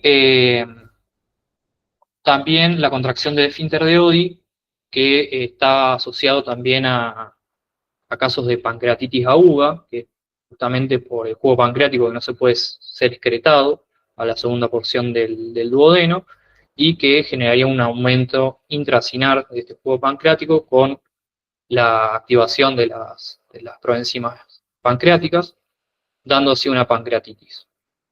Un uso muy particular en los casos de diarrea crónica es la loperamida. La loperamida tiene una baja absorción a nivel de lo que es tracto gastrointestinal, entonces el efecto buscado justamente con el uso de este fármaco es el estreñimiento para la diarrea crónica. Otro de los efectos pueden ser la prolongación del trabajo de parto y a nivel de la temperatura corporal puede haber una disminución. Esta diapositiva la puse para considerar también el paciente que está en tratamiento con agonistas Mu, tener en cuenta que en la depresión respiratoria también vamos a tener en cuenta otros factores, como pueden ser otros medicamentos, como anestésicos, benzodiazepinas, alcohol, que son depresores. En casos del sueño, si en los pacientes con apnea obstructiva del sueño, por ejemplo, hay una disminución de la sensibilidad del CO2 en el bulbo, entonces estos pacientes, si además están en uso con opioides, puede exacerbar esta sensibilidad. La edad, porque en ambos extremos de la vida, por ejemplo, los recién nacidos, en donde existe una inmadurez del centro respiratorio, el uso de estos fármacos puede incluso deprimir aún más la respiración, y en edades más avanzadas, como los ancianos, tenemos el aumento de prevalencias cardiovasculares, respiratorias, incluso tenemos lo que es la rigidez a nivel del tórax y la disminución de la fuerza de los músculos respiratorios, que podría generar también una depresión respiratoria aún mayor. Obviamente tener en cuenta las enfermedades de base del paciente y el uso que le dé estos fármacos, y otras enfermedades pulmonares como el EPOC.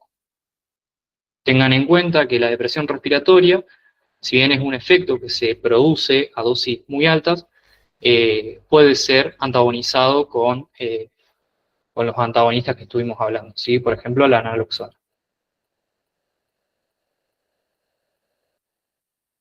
La hiperalgesia inducida por opioides no es mucho lo que tienen que saber, solamente sepan que es una respuesta paradójica, que a un paciente tratado con agonistas opioides se le puede exacerbar ese estímulo y en generar un efecto antinociceptivo, que es todo lo contrario que estamos buscando, y se produce por distintos mecanismos moleculares, como el aumento de ciertos neurotransmisores, que pueden ser a nivel central y demás.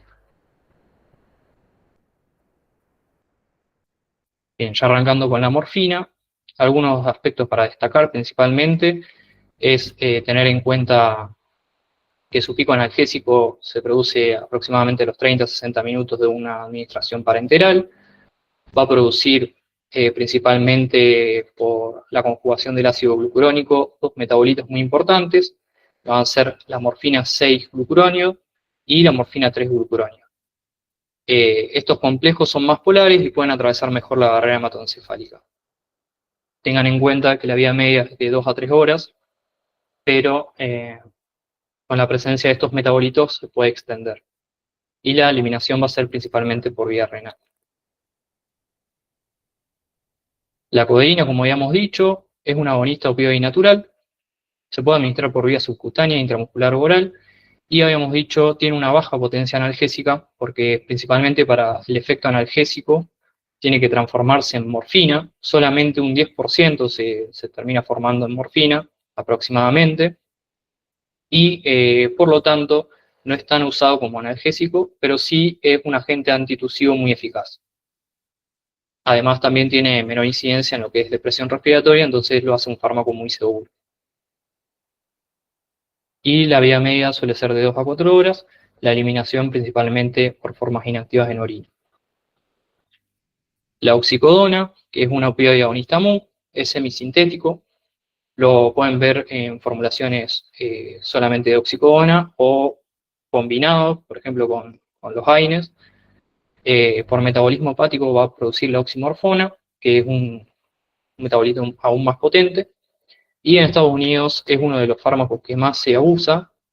Sí, hay toda una historia en base a esto, en donde hubo una empresa farmacéutica que introdujo el medicamento en Estados Unidos y se lo atribuyó con una seguridad y una poca capacidad adictiva.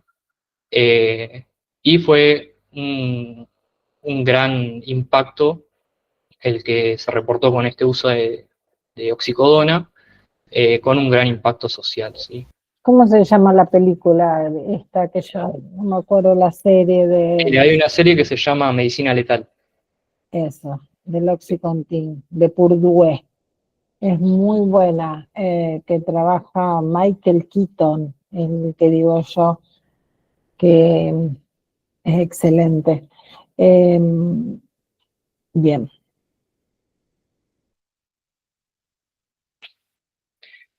Bien, y de otros analgésicos muy agonistas tenemos la meperidina.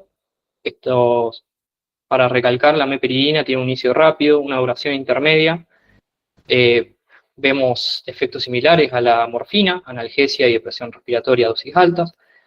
La principal limitación del uso de este fármaco es un metabolito que es la normeperidina. Está íntimamente asociado con efectos a nivel del sistema nervioso central que limitan el uso, como son las convulsiones. Otros efectos pueden ser a nivel cardiovascular, aumento de la frecuencia cardíaca, pero tienen algunos efectos de menor incidencia, como son el estreñimiento. Bien, algunos datos de la farmacocinética.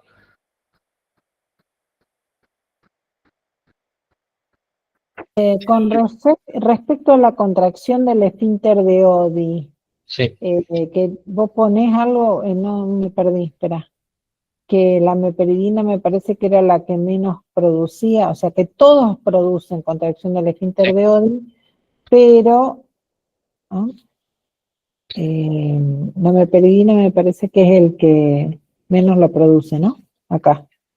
Bien, la meperidina sí tiene menor, acá lo había puesto, tiene menor incidencia, lo que es Sí. el estreñimiento y efectos a nivel del músculo liso gastrointestinal. Ujú. Bien.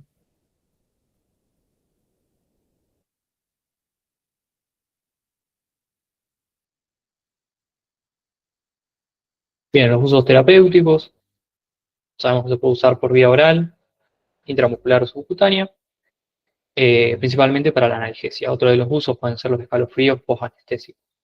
Dentro de los efectos adversos, recuerden todos los efectos adversos generales que estuvimos hablando, pero sí recordar también lo del síndrome excitatorio, que se produce por el principal metabolito que tiene la meperidina a nivel del sistema nervioso central, que pueden llegar incluso a las convulsiones, y una interacción muy importante que son los IMAO, que pueden generar un síndrome serotoninérgico. La loperamida, que ya estuvimos hablando un poco, se utiliza para la diarrea crónica porque reduce principalmente la motilidad gastrointestinal y reduce la secreción gastrointestinal, entonces también tiene un efecto antidiarreico. Como había dicho antes, dentro de la farmacocinética lo más importante a recalcar es que tiene una poca absorción a través de la administración oral, entonces lo hace muy eficaz en ese efecto terapéutico. El efecto adverso más conocido es el dolor abdominal de tipo cólico.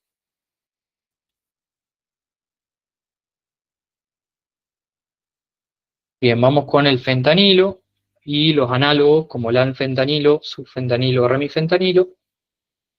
Lo más importante a destacar es que tienen una rápida farmacocinética, la elevada liposolubilidad que puede generar una rápida y óptima administración por parches bucales, tienen poca absorción a nivel del tubo digestivo y sí van a atravesar rápidamente la barrera hematoencefálica, por lo tanto, como ahí puse, tiene tiempos medios de equilibrio entre lo que es plasma y líquido cefalorraquídeo de unos 5 minutos, o sea, llega a un equilibrio muy rápido, y también tiene un efecto que es relativamente corto, con un efecto también analgésico máximo que es a los 5 minutos.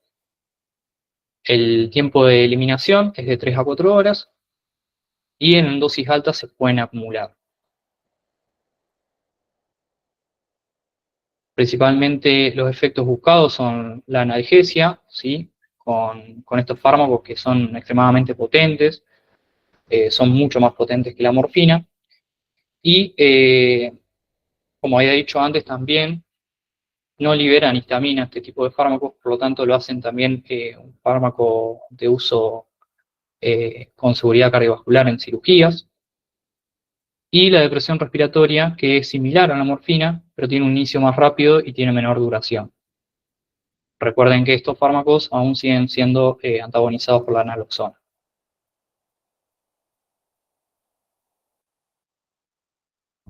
Bien, como bien dije, se pueden utilizar en el periodo perioperatorio, tienen seguridad cardiovascular.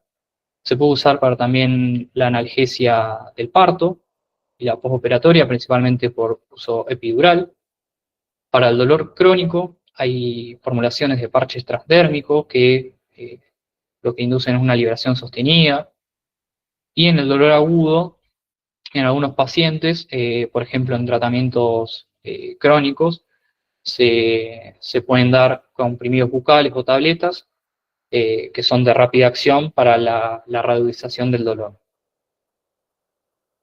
Es importante recalcar que, como dije antes, el fentanilo es 100 veces más potente que la morfina y el sufentanilo unas 1000 veces más potente que la morfina. Entonces, principalmente el uso es resguardado para los tolerantes a los opioides. Algunas características del remifentanilo, que es un análogo del fentanilo, que tiene una acción analgésica que es mucho más rápida, inicia de 1 minuto a 1 minuto 5.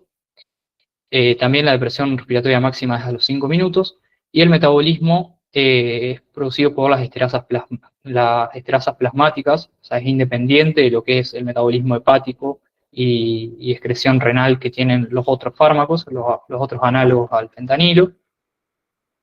Y fíjense bien también, tras un goteo de 3 a 5 horas, la función respiratoria se puede recuperar de 3 a 5 minutos. Entonces la recuperación también es bastante rápida con el uso de remifentanilo.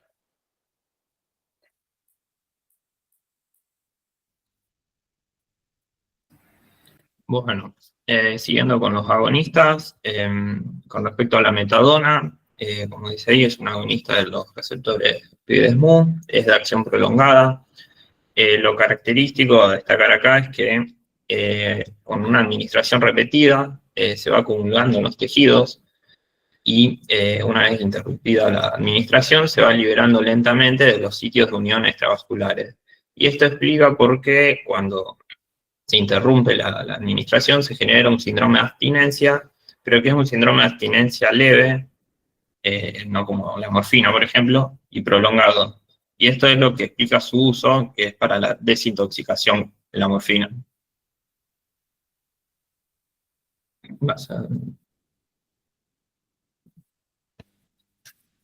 Acá, como dije, el principal uso es para la desintoxicación y el mantenimiento del trastorno por consumo de opioides, por esta característica que tiene. Produce un síndrome de abstinencia, pero es leve, pero es prolongado.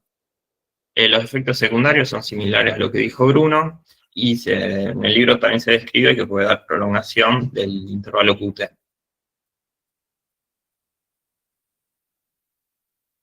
Bueno, con respecto al tramadol, se dice que es un agonista muy débil y también es un inhibidor de la captación de serotonina.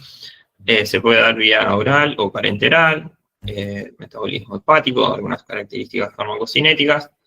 Y después vamos a mostrar como una escala analgésica que vamos a ver que es más útil para el dolor leve a moderado. No tanto para el dolor más grave. Se puede considerar en el dolor del parto porque atraviesa poco la placenta, entonces produciría menor depresión respiratoria neonatal. Entre los efectos secundarios, náuseas, vómitos, muy similar a los otros opioides, también puede dar otros como mareo, sequedad de boca, sedación y cefalea. Y bueno, lo pueden encontrar combinado muchas veces con paracetamol.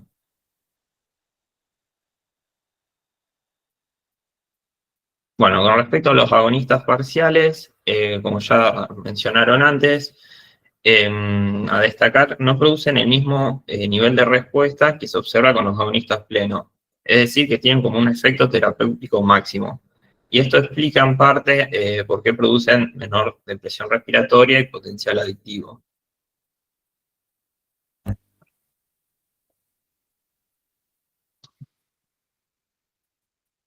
Y bueno, el que tienen que, en el temario se menciona la buprenorfina, que, bueno, como dice el libro, es un agonista opioide mu, pero que puede actuar como un antagonista de los receptores opioides delta y kappa.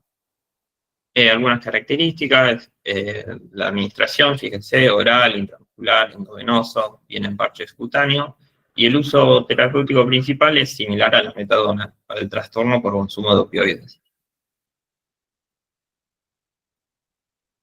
Por esta característica que tiene.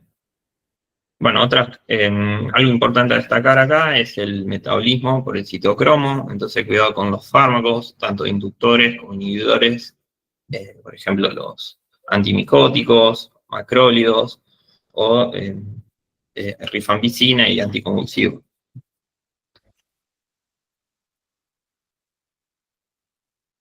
Bueno, acá el principal uso, como dije, es el trastorno por consumo de opioides, pero también se puede considerar como analgésico para un dolor leve a moderado, no tan grave. Y acá, profe, en el libro mencionaba la nalbufina como agonista parcial. No sé si... Vamos a quedarnos con buprenorfina nada más. Genial. Dale. Pasemos. Sí. Y bueno, de los antagonistas... Sí. Pasamos.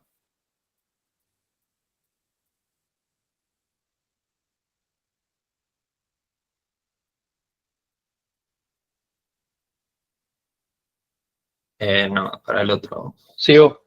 Sí, pasamos. Así hablo de la naloxona. Vamos a hacer naloxona, nada más, Bueno. porque ya me está poniendo que la memoria de la grabación está plena. Escuchen, sí, y después yo les quería decir 2 o 3 cositas. Vamos con naloxona. Sí. Bueno, lo principal es, se utiliza fundamentalmente para la sobredosis de opioides. El objetivo es antagonizar la depresión respiratoria. Lo pueden encontrar para el entorno no hospitalario, por ahí ven en las películas, de forma nasal, sobre todo en Estados Unidos, pero también puede ser intramuscular, subcutáneo e incluso endovenoso. El famoso Narcan, Narcan, sí. que con la cuestión de la epidemia de fentanilo en Estados Unidos y en Canadá vieron que hacen mucha propaganda al Narcan, inhalatorio, ¿no? Sí. Y bueno, cuidado con el síndrome de abstinencia, que después pasa, si lo muestro, que está mejor descrito después. El otro. Acá es con respecto a la intoxicación aguda, les quería mostrar la tríada característica, coma, pupilas puntiformes, por la miosis que dijo Bruno, y la depresión respiratoria. Y en la siguiente diapositiva, no, la otra, el zombie. Bueno, esto de la naloxona, las vías de administración, que se puede repetir si la persona no responde. Y pasa a la otra.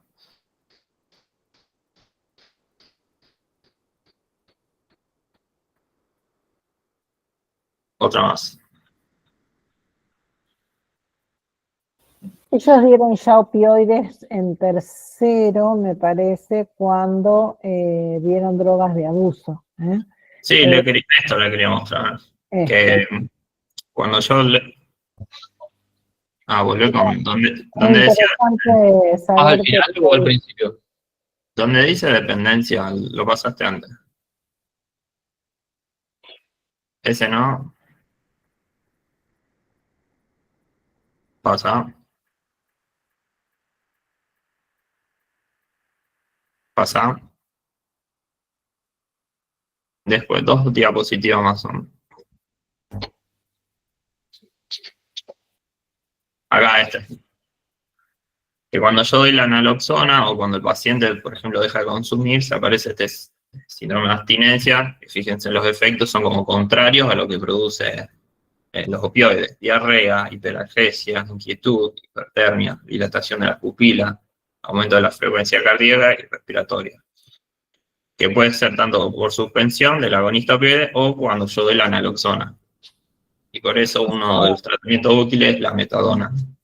Perfecto. Ustedes tienen el opioide, que aparte de sus usos clínicos como analgésico, para la tos, bueno,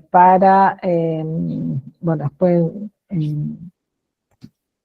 ¿qué otros usos? Espera, para La diarrea. La diarrea crónica. como antidiarreico. Bueno, después quiero decir algo de lo cardiovascular, como protector cardiovascular. O sea, aparte de sus usos clínicos, provocan dependencia física, dependencia psicológica y tolerancia. Dependencia física quiere decir que si yo no consumo aparece el síndrome de abstinencia. ¿Estamos? Ese síndrome de abstinencia, como yo siempre digo en todas mis clases, es un síndrome físico. La piloerección, la diarrea, el dolor abdominal, la sudoración, es bien físico, el aumento de la frecuencia cardíaca, la hipertermia, puede ser la hiperalgesia, dilatación pupilar, o sea, son todos síndromes físicos relacionados con la dependencia física. Después, la dependencia psicológica está relacionada con toda esa conducta vehemente de la búsqueda de la droga. Y la tolerancia, vos tenías uno de tolerancia, que también Sí. quiere decir que voy aumentando la dosis para obtener el mismo efecto. O sea, para obtener un mismo efecto necesito aumentar la dosis. O sea que los opioides se comportan como droga de abuso también. ¿Estamos? Para ese tratamiento a los adictos a opioides, vos reemplazás el opioide por otro. Entonces, si son adictos a hidrocodeína, a morfina, a nubaína, que son todos los agonistas plenos, lo reemplazás por metadona, que vos, Nicola, hablaste de la metadona. La metadona es un opioide con una vida media muy larga y un síndrome de supresión mucho más lento y más leve. Entonces es el reemplazo de un opioide por otro opioide. ¿Estamos? Bien.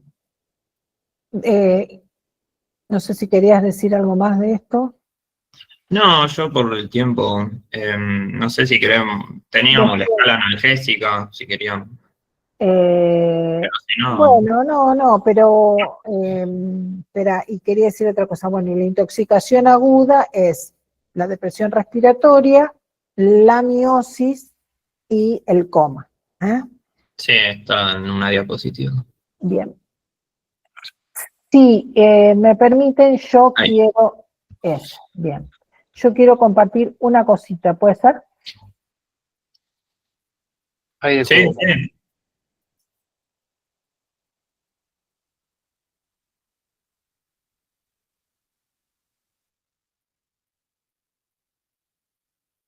Bien.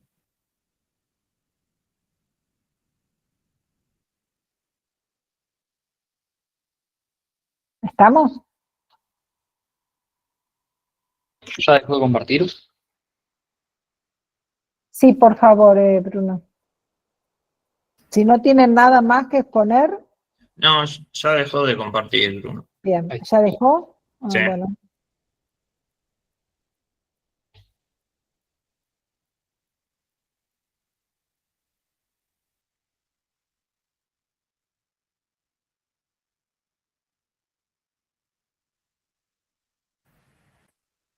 Ahí está, ahí se ve. Ustedes ven, ¿no? Bien. Sí. Muy importante. Esto del efecto cardioprotector de los opioides, principalmente de la morfina. La morfina puede ejercer su efecto terapéutico en el tratamiento de la angina de pecho y el infarto agudo de miocardio mediante la disminución de la precarga, de los efectos inotrópico y cronotrópico, con lo que altera de manera favorable los determinantes del consumo de oxígeno en los miocardios. O sea, en un paciente infartado, la morfina un poco es parte del protocolo, ¿eh? No solo porque mejora mejora el dolor, sino la tolerancia al dolor, y mejora todo esto la disminución de la demanda de oxígeno, ¿sí? La morfina también produce efectos cardioprotectores y puede imitar el fenómeno del preacondicionamiento isquémico, por el que un breve episodio de isquemia protege al corazón contra una nueva isquemia. Este efecto parece estar mediado por un conducto mitocondrial de potasio sensible al ATP en los miocitos cardíacos. ¿Estamos? Por eso, y otra cosa a nivel cardiovascular que hay que tener cuidado, porque los opioides similares a la morfina deben utilizarse con precaución en pacientes que tienen una volemia disminuida, porque estos fármacos pueden agravar el estado de shock hipovolémico. ¿Estamos? Sumamente importante como efecto cardioprotector. O sea que, aparte de como antitusivo, como antitusivo, esperen, que les quería otra cosa acá, puse.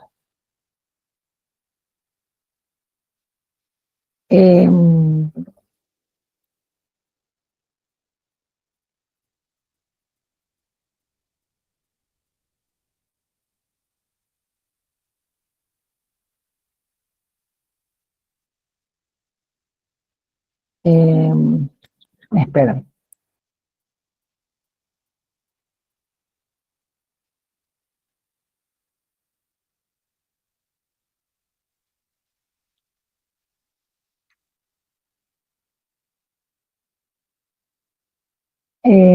Bueno, no, después todo lo demás ustedes lo dijeron.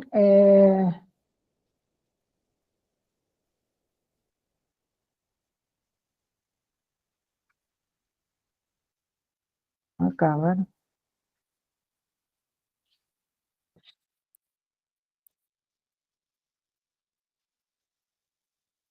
Bueno, no, listo. Me estaba fijando en otra presentación. Bueno, eso era lo que quería agregar un poco a lo que ustedes habían dicho. El uso como analgésico, el uso como para aliviar esto de la insuficiencia ventricular izquierda, en anestesia, como coadyuvante de la anestesia, no como anestésicos, ¿no? Como antitusivos, como para el tratamiento de la diarrea. Eso es los usos principales. Bien, después los receptores, las acciones sobre los receptores, la intoxicación aguda, la dependencia física, psicológica y la tolerancia. Y bueno, más o menos ahí estaríamos.